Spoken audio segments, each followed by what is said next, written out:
This video is brought to you by Remote HQ, the platform that allows teams to work together as if they were in the same room.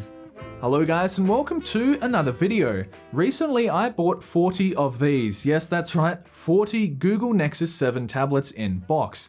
Why did I do that?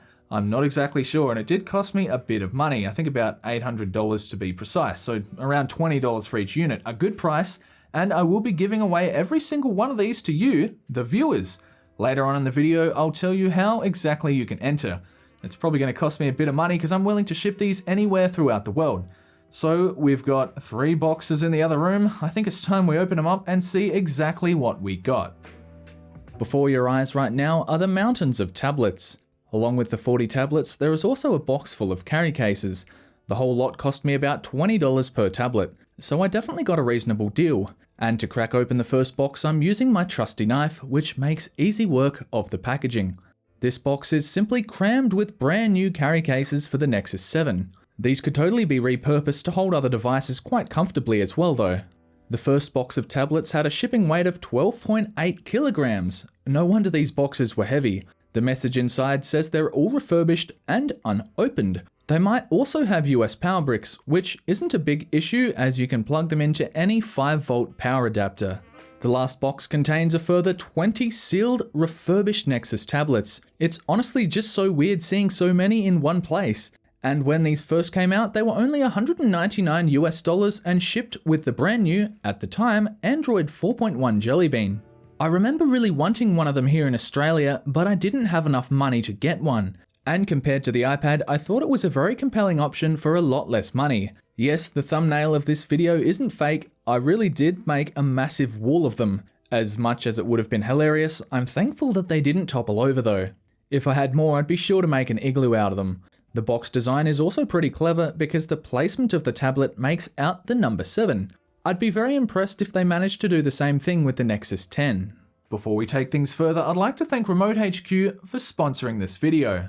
If you're looking to collaborate with co-workers and work together in real time across various applications, you should definitely try out Remote HQ. From conferencing to brainstorming sessions, this virtual office space allows you to work remotely and securely all from your web browser, no download required. Once you've signed up, you can invite your friends and co-workers to use Remote HQ. From the main page, you can create both private and team rooms for limitless collaboration possibilities. I found the real-time audio transcription to be pretty useful, and the fact anyone can edit documents and web pages at the same time is pretty neat. There are honestly so many different uses for Remote HQ, and there's an ever-growing list of compatible web apps. The customizable workspace allows you to set up everything just the way you want it so you can get your work done easily and efficiently. Remote HQ also offers automatic session capture so you'll never lose track of files and notes ever again. If you want to find out more, head over to remotehq.co/Psivewright for a free trial, and when you're ready to launch, feel free to use my code Psivewright for 3 months free.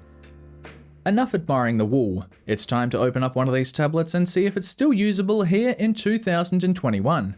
Android tablets were very much still in their infancy in trying to compete with the wildly successful iPad. Google partnered with Asus, who was the one who actually manufactured the tablet seen here. Even though the box was sealed, there was some dust and lint on the display. It's my understanding that these were refurbished by Google themselves. To what extent, I'm not too sure. In the box, there is indeed a US power brick with a 10-watt output. I really like the flip-out connector. It's not something you see a lot of here in Australia. The soft textured back feels great and makes gripping the device very easy. When I tried to power it up, nothing happened. This is likely due to it sitting unused for probably well over 5 years. Even when I plugged it into power, nothing happened. After leaving it to charge overnight, it finally sprung into life, showing us the fancy Nexus logo, followed by an Android Jelly Bean first time install screen. Oh boy, this really takes me back. My smartphone back in 2013 was also running Jelly Bean, before it was run over that is. Moving around the operating system is pretty fluid. These only had 1 GB of RAM, and I'm not too surprised that they only saw official updates up until Android 5.1. Speaking of updates, let's install them. The first update got us to 4.3, then there was an update to bring us to 4.4.2. What's this? Another update? Oh, you really do spoil me, Android. Yes, that's right, it'll make you install every sequential update rather than just jumping to the latest one. An hour or so later, I got the option to install Android 5.0 Lollipop, then 5.1, and last of all 5.1.1. Without installing a custom OS such as CyanogenMod, this is as far as Google supported their tablet. It's definitely a little bit slower when it comes to general fluidity, but let's see just how well it can run a few programs. Aluminum. Anyway, even though the Nexus 7 is running on a 6-year-old version of Android, the YouTube app is still fully functional and plays videos at 720p without issue. The last version of Minecraft on Android runs a bit slow, but you could technically get by with this. This wouldn't be my first choice for playing Minecraft, that's for sure. Agar.io is a simple game that runs well on this device. Even though this tablet is pretty old, I'm glad to see that there are still some games supported on here.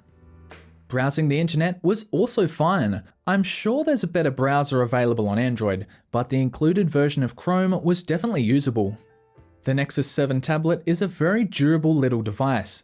While there isn't a camera on the back, there is a 1.2 megapixel front-facing camera. The screen isn't terrible, but the resolution of 1280 by 800 is pretty low by today's standards. Thankfully, there is a headphone jack, a port that is omitted on most high-end smartphones today. The Nexus line of Google tablets were promising to begin with, but now Google doesn't even make tablets anymore, exiting the market altogether in 2019. Last of all, I signed every single one of the tablets, which proved a bit of a challenge since I couldn't rest my arm on anything while doing it. If you do end up winning one, be sure to tag me in a post on Twitter when it arrives. To be in the draw, all you've got to do is be subscribed to me on YouTube and be following me on Twitter. To enter, all you've got to do is comment below on this video and make sure you include your Twitter handle. I'll be picking 40 comments at random and contacting them via Twitter, so it's very important you include your Twitter handle in the comment. Best of luck to you, and also best of luck to my wallet, as it's going to cost me quite a bit of money to send these around the world. So there we have it, 40 Google Nexus tablets, one of which may be in your hands very soon.